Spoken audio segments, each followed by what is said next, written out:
When was the last time you actually scraped barnacles? Europe. It's Europe. It's always me. It's my job to clean the bottom.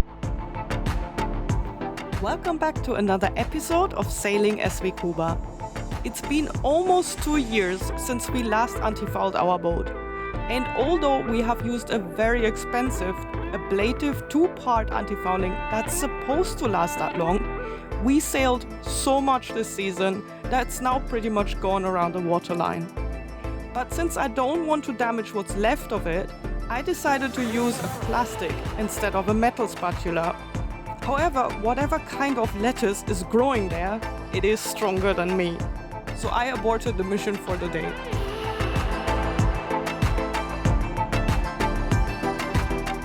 The next day I set out to get a metal spatula and find a good snorkeling spot. But I didn't know that the day had other plans for me.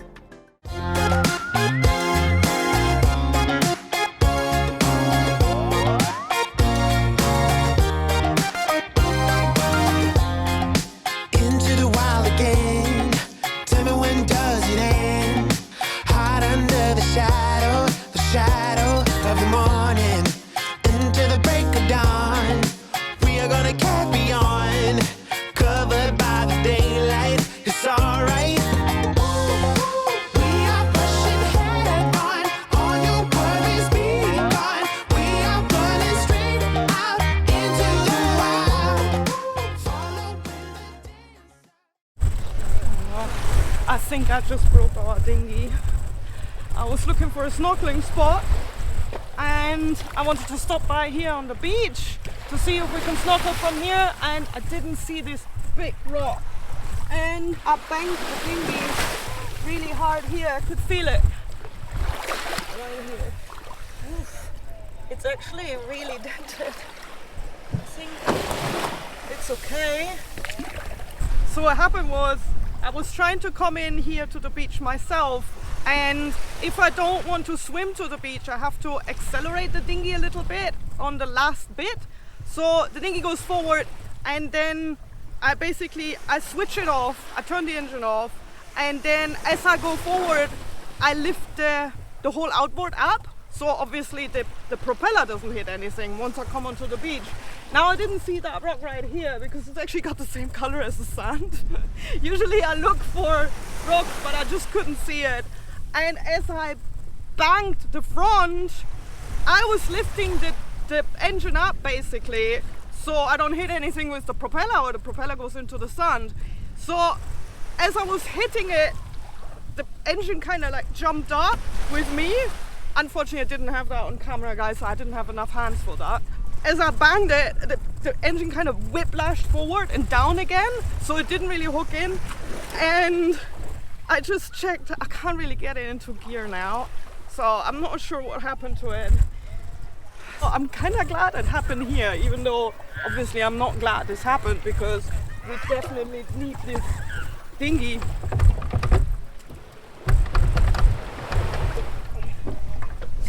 It's not moving. Usually if you lift the tail together with the pin moves up. Like it's like a, I don't know how to call it, a hinge or something, like it's a, I don't know that word. Anybody help me here? When you lift the pin and then it goes up and down like a beach chair, you know? It's just not a pin, it's like a flap. But yeah, something is preventing it from coming up. Okay, to show you guys, I pulled the dinghy a little bit out again into the water. Obviously I don't want to touch anything with the propeller, but there's a pin down here that I have to lift, so the engine comes up and it's stuck.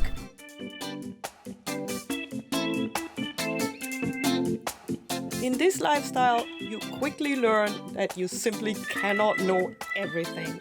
And when you sail around the world, you kind of have to become a jack of all trades. At least you gotta try, right? So I proceeded by touching every moving part to try and figure out how everything is connected.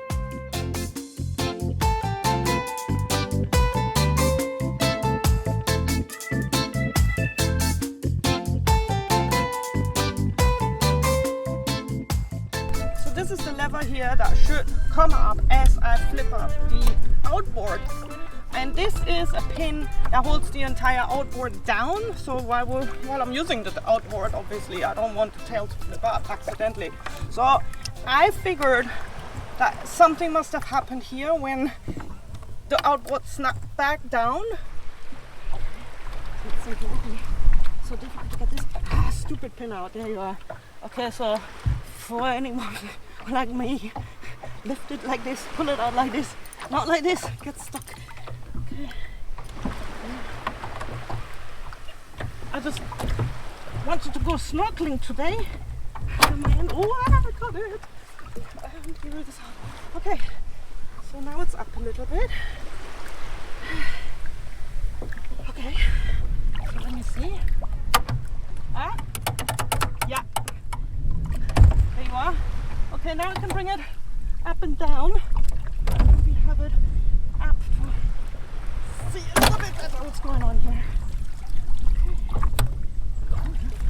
Yeah, I don't usually bring it up from this side, guys, so this is a bit odd. Okay. So, I think I can see what's going on. Let me show you. I don't know if you guys can see. This is what was locked. So now my gear is working, it's engaging and disengaging, and I believe it must have been jammed in here.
I took the dinghy to the pontoon now because I can.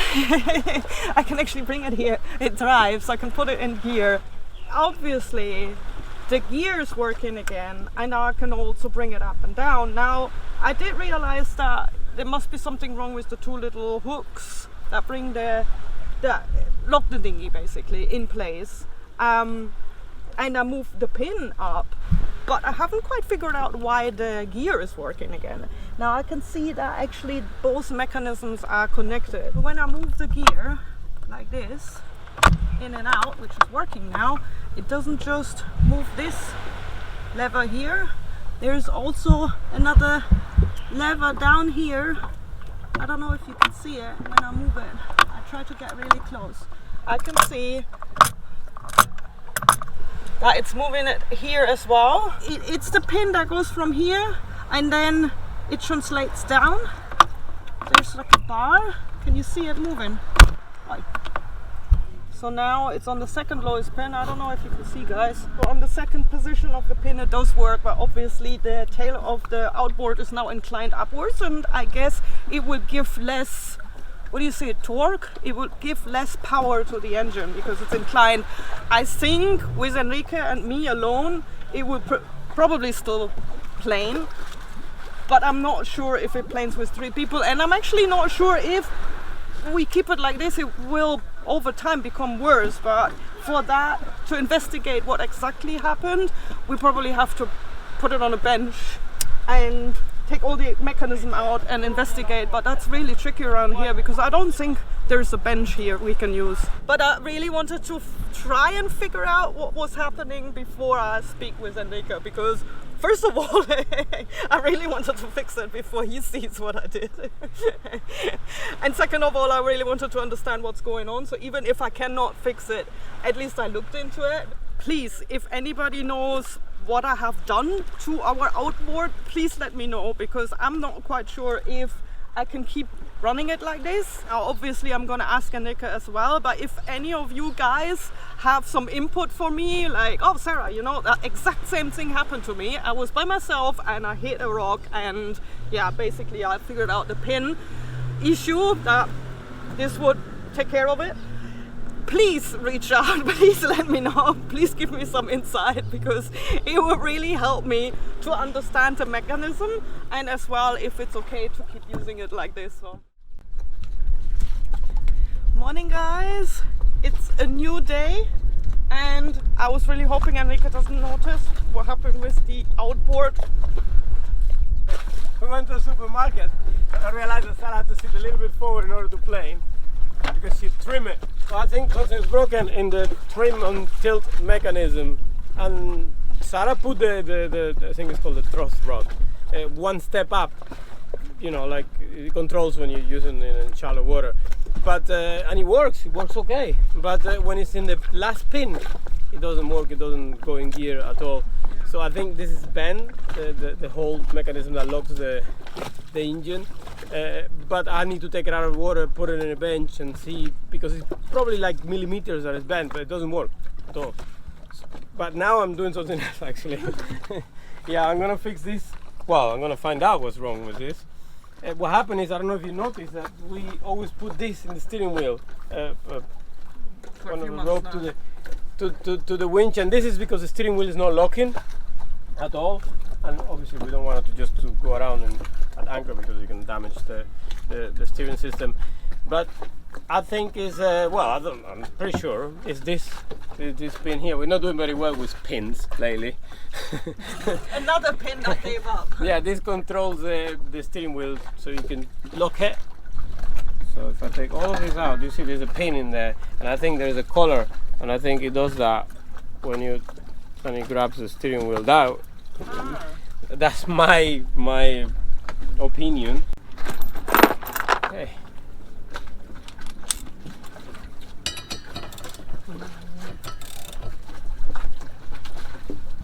Jesus.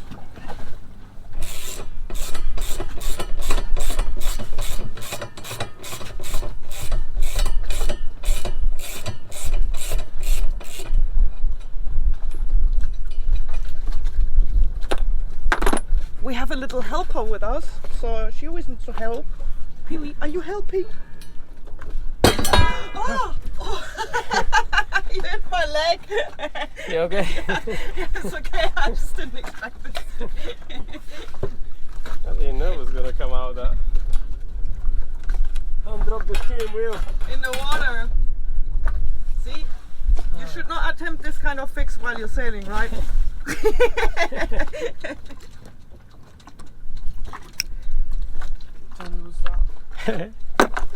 Yeah, look.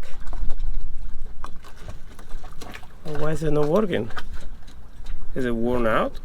Maybe the thread of the pin. So the pin goes in there, and then it closes the collar.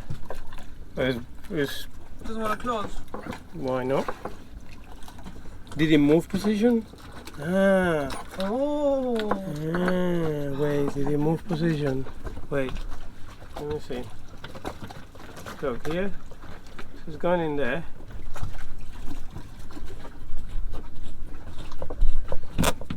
It's not tightening up, is it? No, wait. Let me see. Oh, don't tell me we don't even need to do anything. That would be the best. Oh man, that would be the best boat project ever.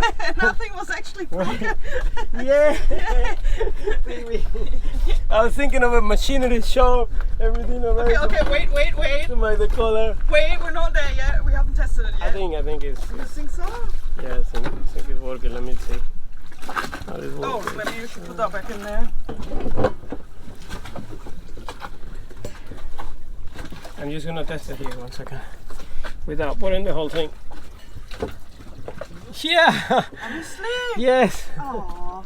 I have to put a little bit of a Duralac because the pin is made of stainless and the body is made of aluminium and the collar is made of bronze. So that's like a horrible combination to have in about 3 dissimilar metals. So I think I'm gonna take it out and I'm gonna clean it and then coat it in Duralac. This corner here, if this rust, that corner obviously will spin and you'll have to take this out and weld it there and rebuild this little thing in here. So I'm just gonna put Duralac on the outside of the corner. I'm just gonna clean the corner. Well, Sarah's gonna clean it and then I'm gonna put it in vinegar because it's a solid piece of bronze. I'm just gonna leave it in there a little bit to clean it in the vinegar. Now if it would be something delicate like a heat exchanger, I wouldn't leave it in vinegar because it's just too corrosive, but this piece, it shouldn't affect it. It should be just making it nice to handle. So I put 50% vinegar and some water on top because that's what I've been reading is the best combination, I guess. Look how much space we would have here if there wasn't a steering wheel. I may put a collapsible steering wheel. Yeah. Look at you, it's like a new area here in the boat. I can move around here.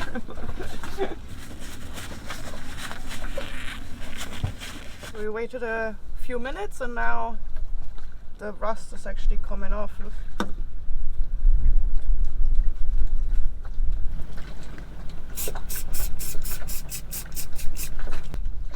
Okay, that's pretty clean now. Now I'm gonna put some Duralac on it, and it's really horrible. I call this mustard. It's disgusting. Is this okay? I think that's enough. You think so? Yeah, give it to me. Stuff is messy, eh? You think? Yeah.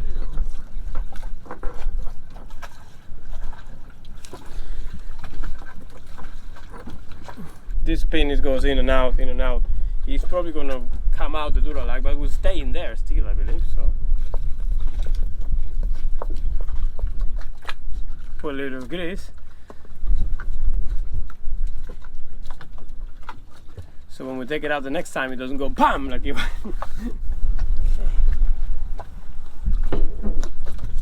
Yeah, there you are. Perfect. There you are. Now it comes in and out.